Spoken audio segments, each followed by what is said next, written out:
How's that working, Taylor? Yep, you're good. Great.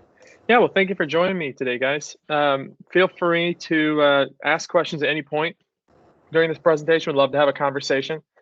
As if it's off topic, I'll just push it to the section where it would be on topic. So ask away, and don't worry about interrupting me. What I'm going to do is I'm going to talk about kind of Eagle Eye's background, what most businesses are looking for in a video security system, and then how Eagle Eye addresses those things, and then we'll poke around a live Eagle Eye demo, and we can dive into anything you guys want there. So yeah, Eagle Eye was founded in 2012 by Dean Draco while he was CEO of Barracuda Networks, and it was started out of his need for a system. Sorry, my headphones are being a little weird here. Started out of his need for a system for his business. So they're an international IT company, and he was looking for a system that would let him view his different offices that they had, actually the customer service team specifically, and make sure they're following company policy all in one app that still met their cybersecurity standards. So they were doing work with data centers, doing work with central management of all these things, and then he had the resources and development through that to end up creating his own product, which ended up becoming Eagle Eye Networks. Now we've been doing this for about 9 years. So I want to start with what I talked a little bit about what Dean was looking for in a system, but there's a larger piece here of what different businesses are looking for with the surveillance system, and there's more than this. Different industries have some things that aren't on this list, and for some businesses, not all these things are on the list. But these are the primary things we're looking for. A security professional at business is looking for with their surveillance system. And I kind of break it into three categories: access, management, and security. And so, can we access the system? And there's some subcategories there, and the management of the system, and then the security there. So on the access side, one of the biggest challenges is the ability to remotely access and manage that system. Can we view it on a mobile app? Can we view it on a computer? Do we have to have special software on that computer? If we move to a different computer, are we able to access it still, or do we now need to download or purchase potentially and then download special software? Scaling is the next piece to that. As we go from one site to multiple sites, maybe we can set up an easy mobile access on one site or computer access, but then when we move to multiple sites, are we now dealing with multiple presentations, or are we dealing with multiple logins, or are we dealing with still one streamlined system to access the system? Same thing with going into the redundancy side is if something goes wrong, do you still have any access to the system? Or if one thing drops out, one thing goes wrong, do you lose all access to your video? And that's going to be an important point as well with this system, because what's the number one reason people put video security in? Where the industry and technology is moving forward very quickly. We're always pushing for and developing more operational reasons, more business reasons, more ways to increase ROI with video and improve operations of a particular business, particular vertical. But the number one reason by far is still security, liability, and making sure that you're covered. And we want to make sure that you have that coverage and you're confident you have that coverage. And that really leads into the second main category, which is the management of the system. When there's a security update, when there's a firmware update, if there's a bug in your system, do you know about it? How easy is it to download it, install it into all your devices? Do you have the IT to manage that and do that? And is that something they have the time and the capacity for? System health is the same thing, and this kind of relates to point 3 as well. If a camera goes down, do you know about it? How soon do you know about it? Same thing with storage. If you need 30 days of storage and you hit 25 days, because there's a lot more video being recorded than was realized, are you aware that you don't have that last week anymore? And this is, I really can't emphasize this piece enough, because as we discussed, video is there as basically as an insurance program first and foremost. And if your insurance, you don't know whether it's working or not until you go in to use it, that's a really lousy insurance program. And so how confident are you that your video system that you've paid a lot of money for is doing the very thing you got it for? So that's a big piece there with the management of the system. And then the last piece is the feature compatibility, kind of scaling forward.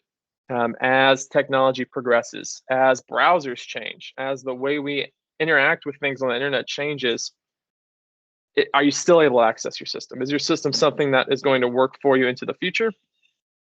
As new technologies come out with video or integrations that you require, maybe today you just need video, tomorrow maybe you need to connect with alarms or connect with access control.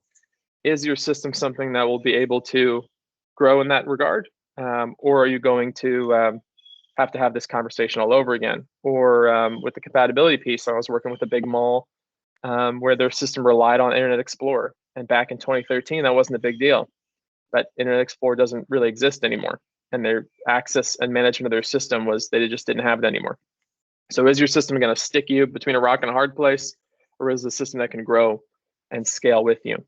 That's the second category there, the management of the system. So we talked about access management. The last big piece is security. Can you accomplish all these different things, points 1 through 5, without poking vulnerabilities into your network?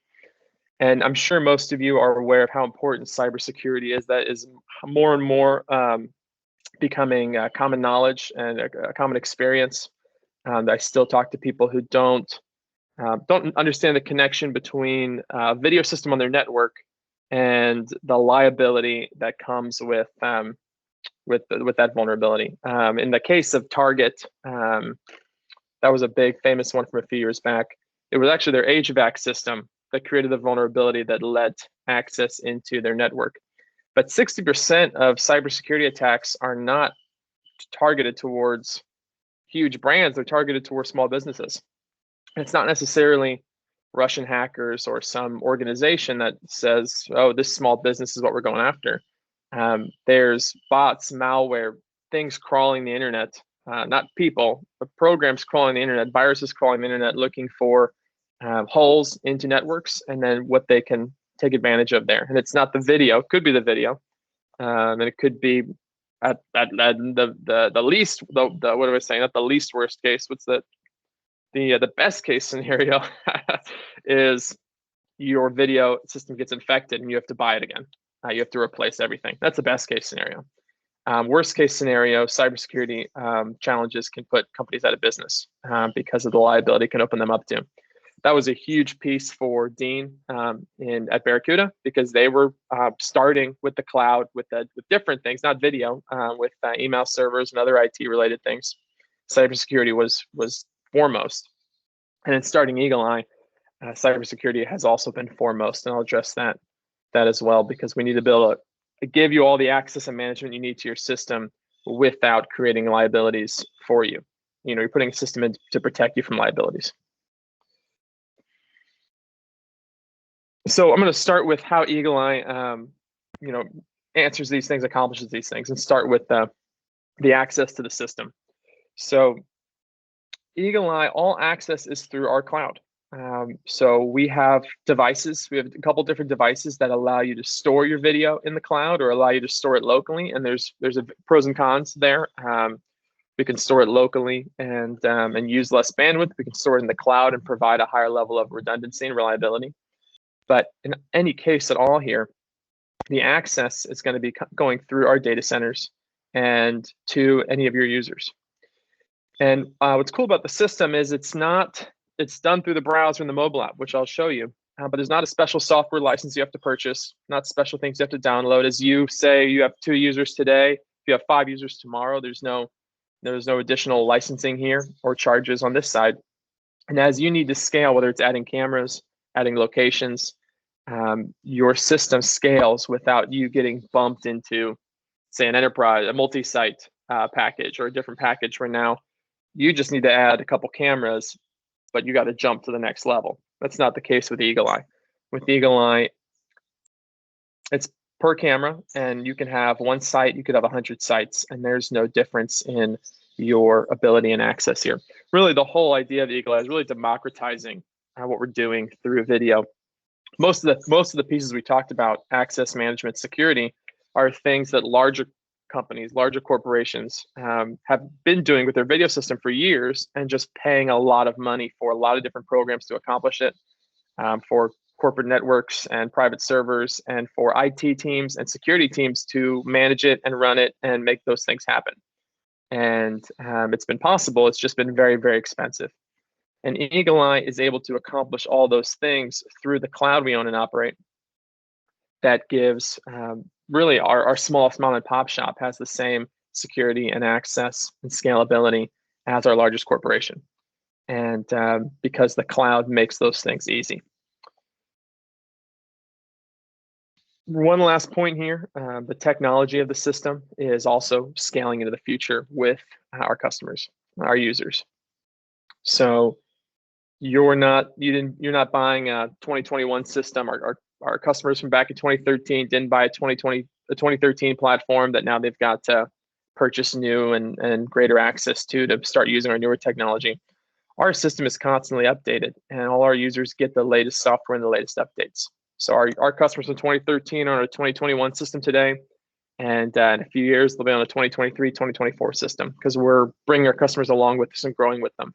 As their needs expand and change, we make it possible to add functionality to this system, whether it's connecting it to access control, connected to alarms, connecting it to point of sale. You can do a lot of different things with this system. It's a system that can really grow with you. So that's the access piece with Eagle. Let's talk about the management side. Any questions on any of this so far? You guys still hear me? My headphones are being a little weird. Yep, I can hear you, and there are no questions in the chat so far. Great. I think one of my AirPods is dead, so it's making it sound weird. But as long as you can hear me. Yep, you're good on my end. Cool. The second piece is the management. So, when there's an update, whether it's security, new features, making sure the system is working, fixing a bug, is that something where you need to go and run around and touch every device? Or is that something that is done automatically for you? And with Eagle Eye, all our updates, maintenance is all done remotely, and it's done automatically by our data centers. And then if there's more particular management you'd like to do the system, we make it possible for you to do that remotely, and we'll look at that when we hop over to the live demo of the system. And we do that through our data centers. So we own and operate 11 data centers, and that's one of the cool, unique things about Eagle Eye is we're not using Amazon Warehouse or Microsoft Azure or Google. These are data centers purpose-built for video. And in our case, we're talking about our two US data centers, San Jose and Austin, Texas. That's where our headquarters is. And they do give us a place to store video offsite and in triplicate, where we can give you the highest possible security with your video. But they actually do a lot of other things. So they're the hub from which we're doing these updates and the management of the system. They are, and then probably, just as importantly, they're the hub from which we're health monitoring the system. So if a camera goes down, the data centers see that they're not getting the metadata from that camera. They confirm with each other, and then they begin an automatic recovery process of that camera. If that recovery process fails, then the appropriate personnel at your company and an IPS are alerted and know right away that there's a camera down. So you're not surprised when you go in to get video of an incident that occurred and then realize, oh, that camera's actually been down for 36 hours. And we don't have anything. Same thing with storage on the device. If we're storing, so we give you the option to store fully offsite and fully redundant, and you can also store video locally on a RAID or single drive device. And if you're storing it locally, the data centers, we're not using them to store the video here typically, but you can use them they'll actually monitor the storage on that local device. So if you say have to have 60 days, the second you hit 59 days, you will know about it. You won't run into a situation again where you're surprised. Say I need to get video from 55 days ago and realize, oh, we actually don't have that video anymore, even though we thought we did. So creating a system that is giving you the access you need, and then is making sure that you have it when you need it and you're not surprised by issues with the system is the main accomplishment and thrust here. Making this program, the security system, this liability protection, actually do that for you and work for you and give you some confidence that it's going to do that. Last piece is cybersecurity. So all that needs to be done in a way that isn't making you vulnerable. And the way we do that is we put a device on site that's managed by us. It connects to the cameras, and one cool thing about the device is it allows us to be camera agnostic. So most cloud systems that we compete against require very expensive and very proprietary cameras that you put up that then require you to replace everything, and then limit you to being able only to use certain cameras that will only work with that system. Not any certain special use cameras or cameras for a particular application. Just a couple general purpose cameras that are very expensive and only work with X, Y, or Z. With Eagle Eye, our device allows us to be camera agnostic. We'll take video even from old analog cameras, and then that video is encrypted by our device. It's encrypted in transit and at rest. And then here's the key point: is transmitted outbound only to the cloud. So we're not opening any inbound ports into your network. There's 5 outbound ports we need opened up, but no access, no ports, nothing is going inbound. So all the access occurs out here. And that's true if we're storing the video on our device here, our hybrid device. The video gets called up on demand to the cloud, outbound. And that's true if we're talking about our full cloud device that's always pushing video to the cloud. The access is going to be outside of the cloud. And we're preventing access from any intruders into your network, into your system, and vice versa. We're preventing the potentiality, which has become more and more of a concern in the industry, of cameras already infected when you receive them with malware. Preventing those cameras, we wall those cameras off from your network and prevent intrusions into your network from that direction as well. That is that's a key piece that really is important, and it's important across any company, any industry where your access is your video system's connected to your network. Whether you're accessing it remotely, on site, if it's connected to your network, you need to make sure that you are not opening yourself up to the vulnerabilities here. And this is a really important piece. And what's cool with this is that it's done across all your locations. So your access and your security works this way. If we're talking about one site, if we're talking about multiple sites, you're still viewing them in the same app, and you're still viewing them with that security, which we'll look at here in just a second. We talked about the camera agnostic piece. It's really a big focus of Dean from Barracuda days all the way today with Eagle Eye, is making sure that we're being a good partner. We're being a good business partner. We're not locking our customers into a proprietary system where they can't move as they need to move. We want to make sure this is something you're comfortable with, and something that works for you, and something that gives you the versatility to use the cameras that IPS recommends, the cameras that you need for your requirements, and to make sure we're giving you a system that works for you. So that's a big focus here, and that's a big focus not just with cameras, but with our software and all the development we do, is making sure it's non-proprietary. So any questions? This is end of the slides that I have on the background of Eagle Eye and what businesses are looking for. We talked about what are my 3 categories: access, management, and security. And those really are the three biggest pieces here. Any questions on that before we go and see what it looks like? There's nothing in the chat. So if anyone has a question, feel free to ask or drop it in the chat box and I'll ask it for you. Let me hop over here.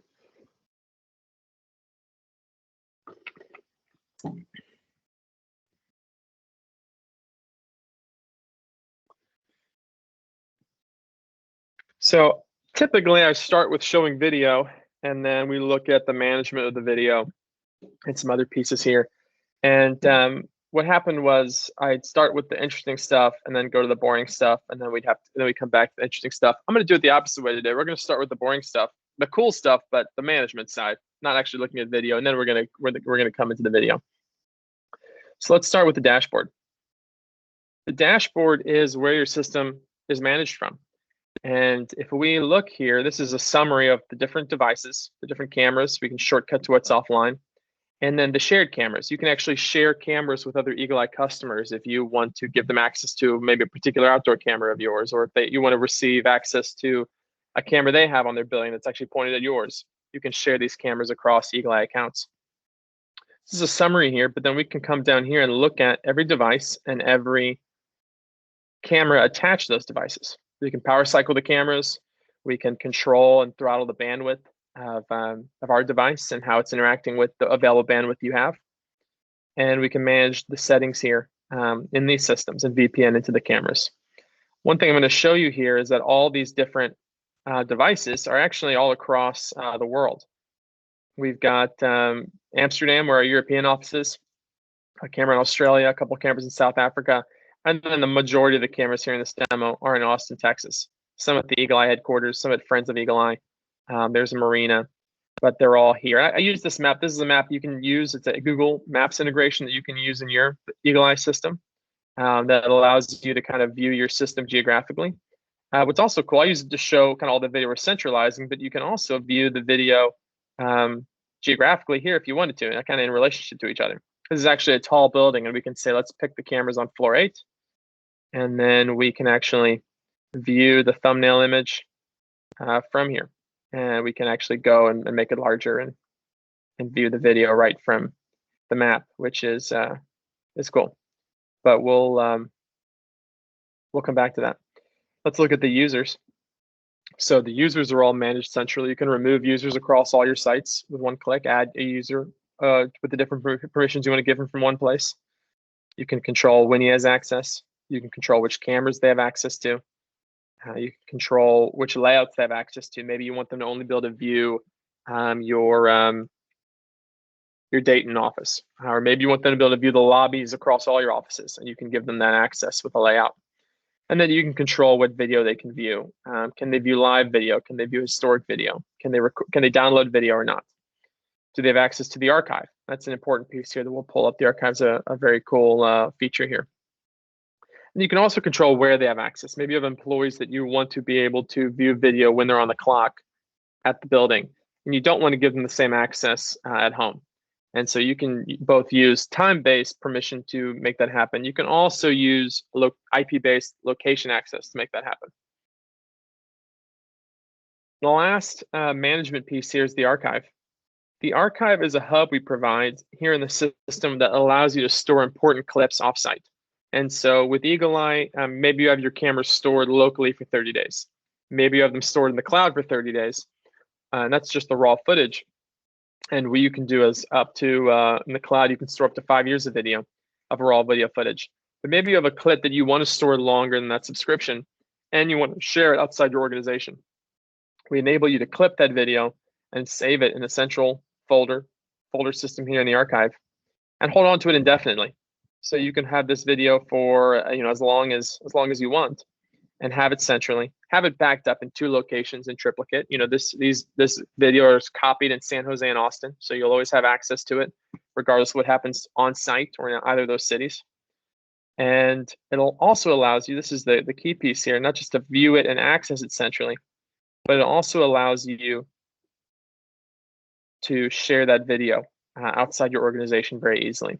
This is a 27 megabit video that's now too large to send in an email. So in the past, you'd need to put that on a USB drive or figure out a way to Dropbox it to someone, cumbersome third party or third devices to transmit video. Now with Eagle Eye, you can save these clips.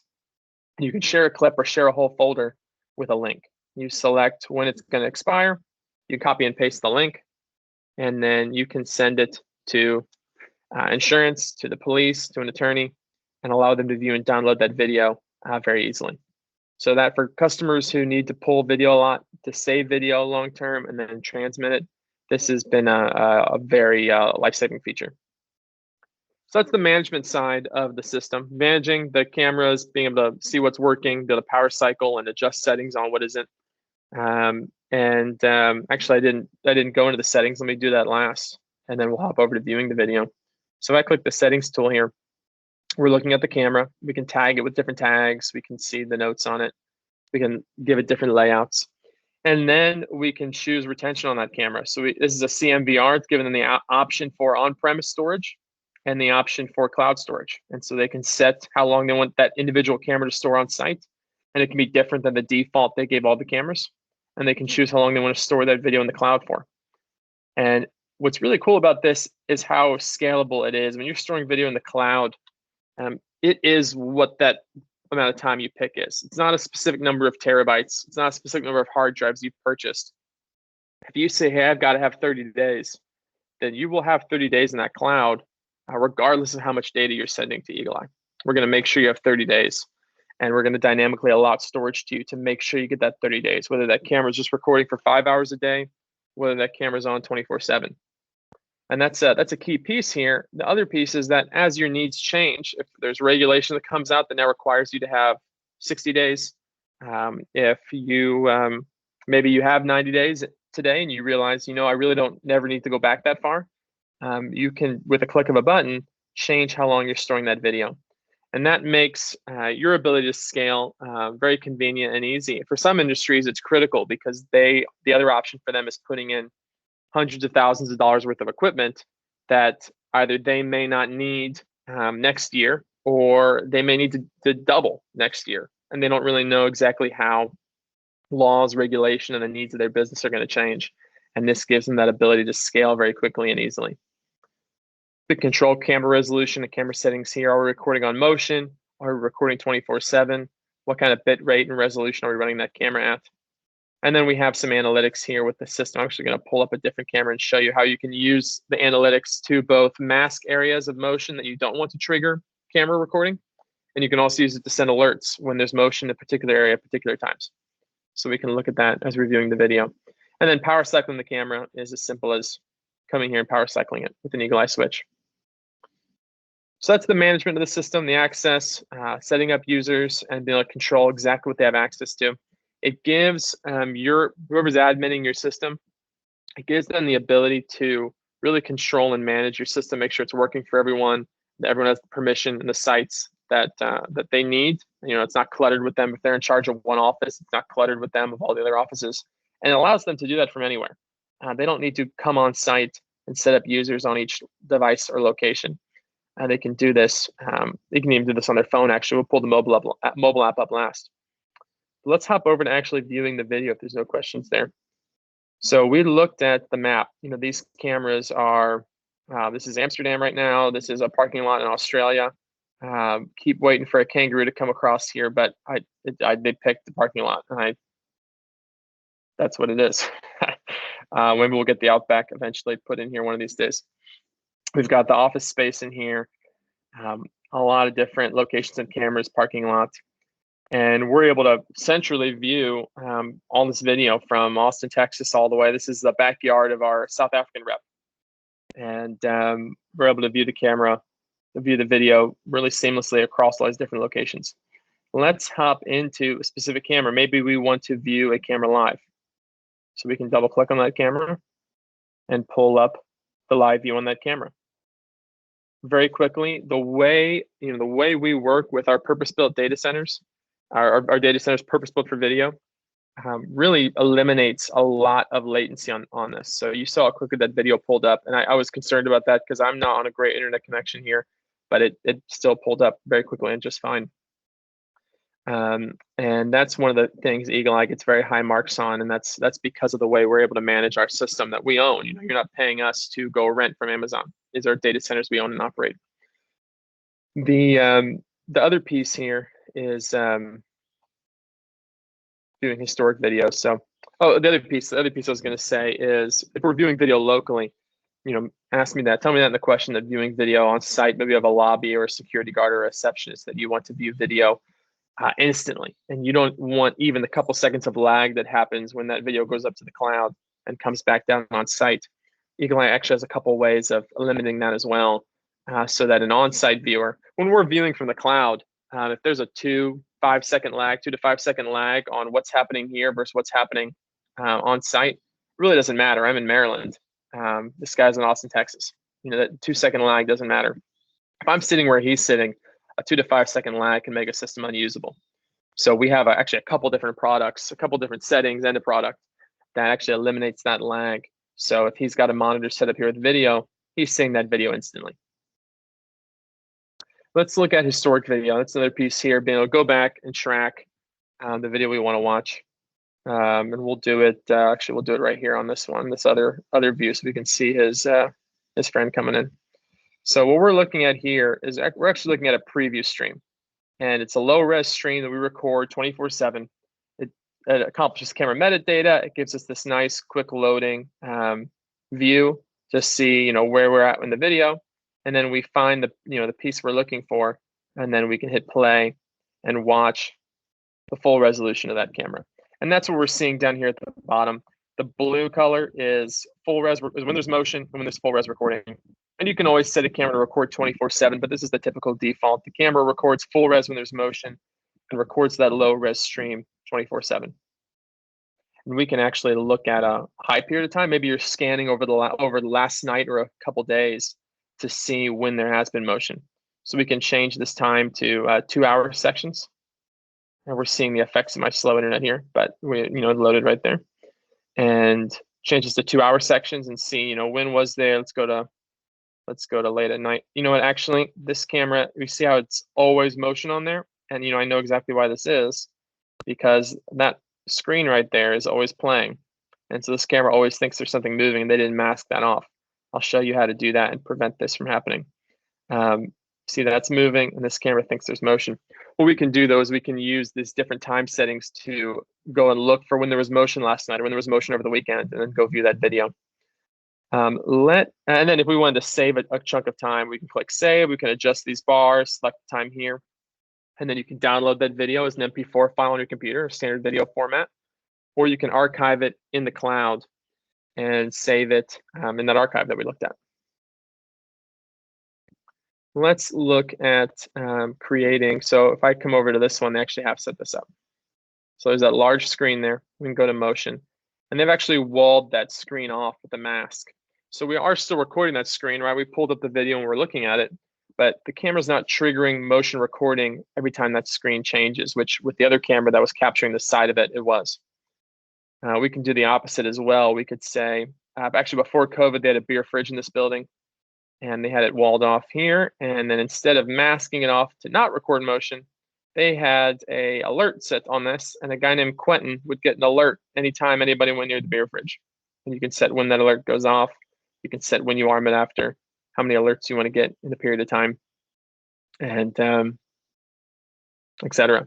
So you can use this both to mask areas from triggering the camera, or to not just trigger the camera, but to send alerts to you or to certain personnel.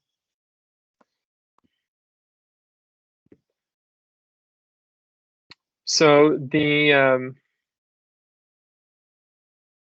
that's the main pieces here on doing the system. I'm going to go over to the mobile app now, if there's no questions, and pull up access there. And then we can come back, and if we want to look at fish ID warping or PTZ access, or just poke around in some of the different locations in here and see how it comes together, we can absolutely do that. So I'm going to stop sharing my screen on the computer.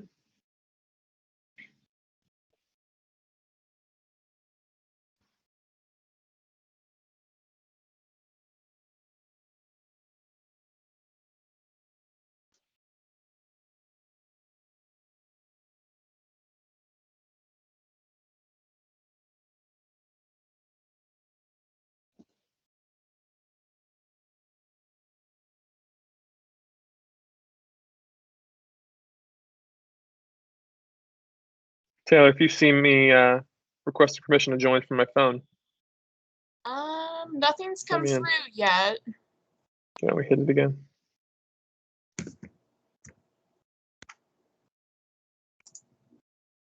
There we go.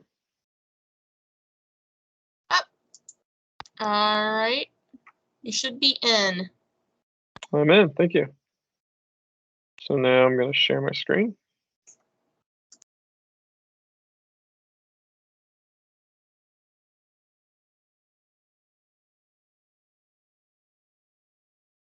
Pull up. Oh, let's get that audio out of here.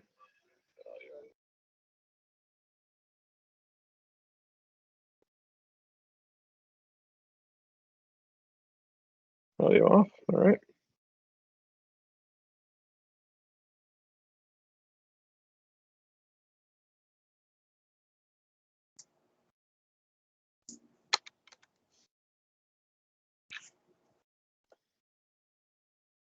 All right, so now we're seeing in the mobile app all these same cameras, all the preview resolution on these. And then we can say, all right, let's view these guys here. And we can scroll back in time here, a specific moment, or we can click in the top right and say, let's watch a live video. And let's get that a little larger. I'm gonna turn my phone sideways. And now we're looking at live video right here on this, this camera.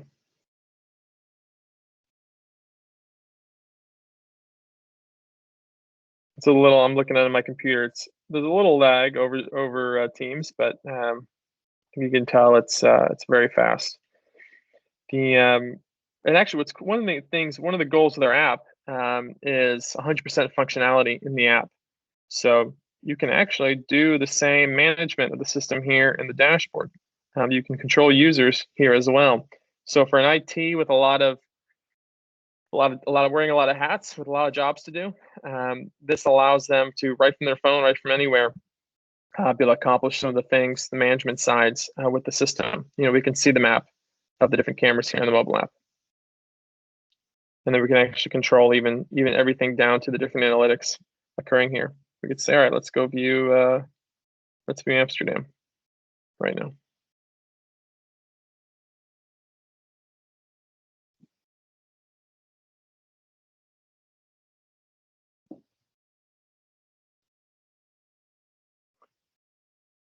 Now I'm looking at a camera at our European office right now. That's a construction site that they have been, I think, building a time lapse of. So questions, things you guys would like to poke into and see, questions on how the system operates and works, or could work for a specific need you have.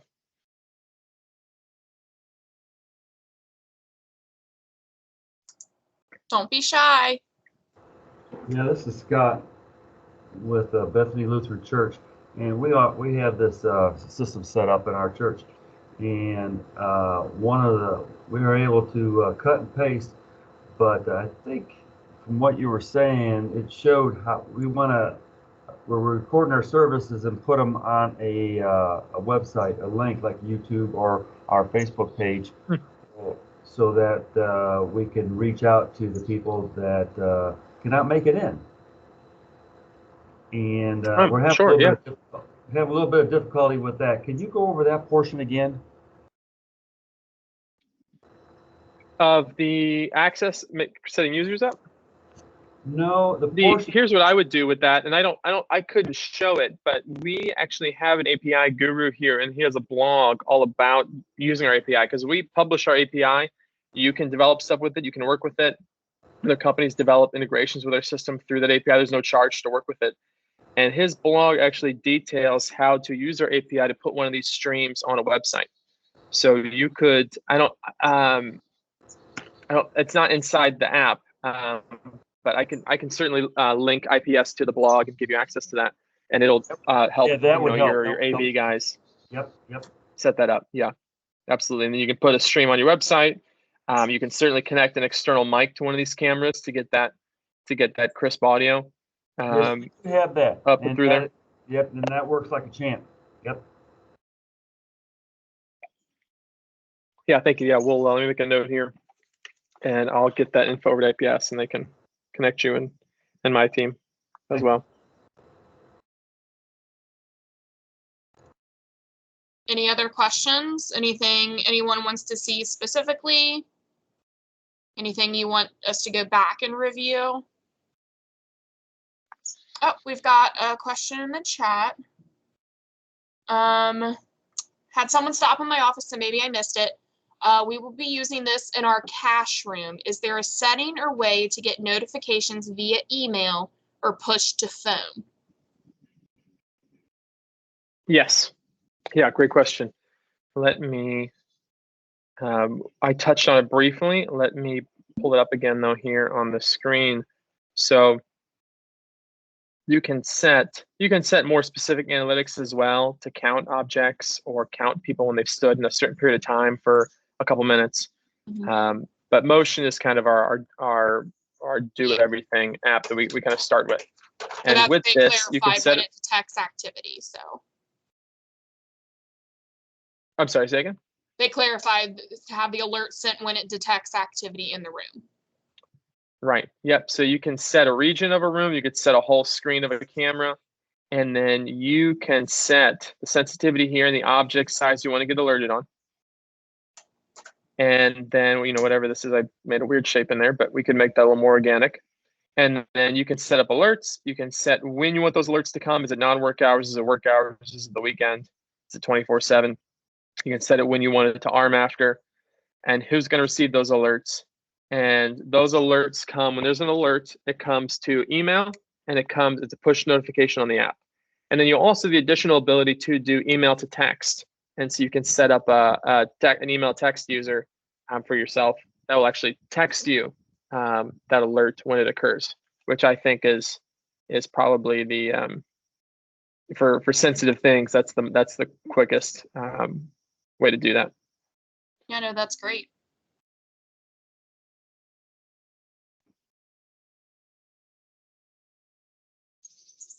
The Robert says thank other you. analytics are counting objects crossing a line, alerting when an object crosses a line. Intrusion detection is just a slight, more different emphasis than motion, but if there's an area, sending an alert. Loitering sends an alert if an object remains in a specific area for between 10 seconds to 2 minutes. You can set that how you want it. And then tampering sends an alert if a camera's view is greatly altered, which can be helpful for sensitive cameras. And that's a list we're growing. That's one of the great things here at the platform is as we come out with more analytics, you guys receive the benefit of those. That's we just acquired a AI company.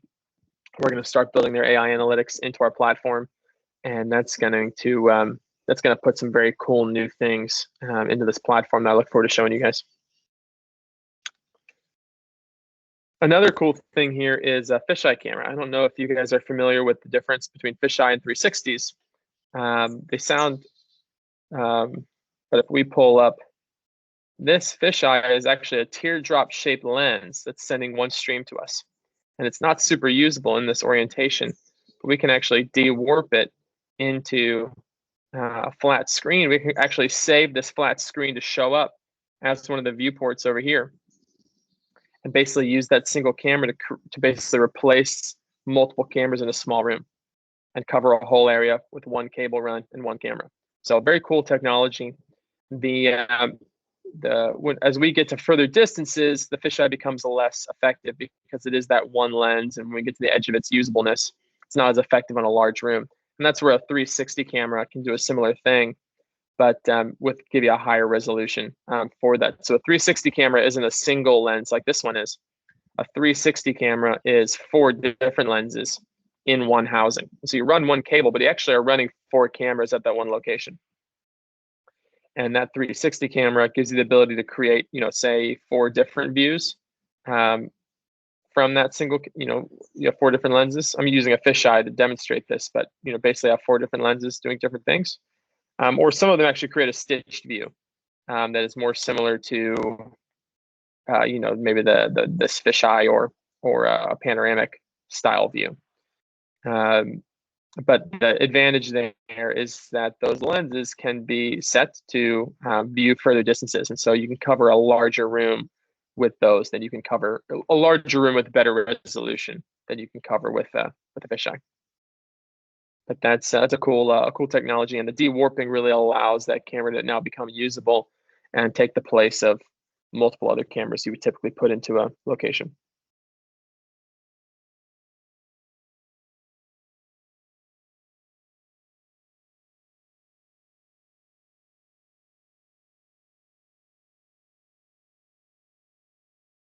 Other questions?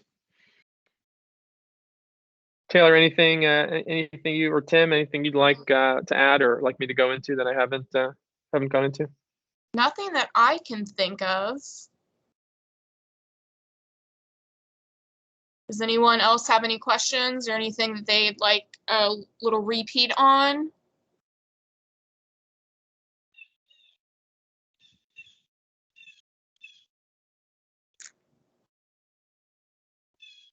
I know it's a lot of information to digest, so it's fine if you need to think about it.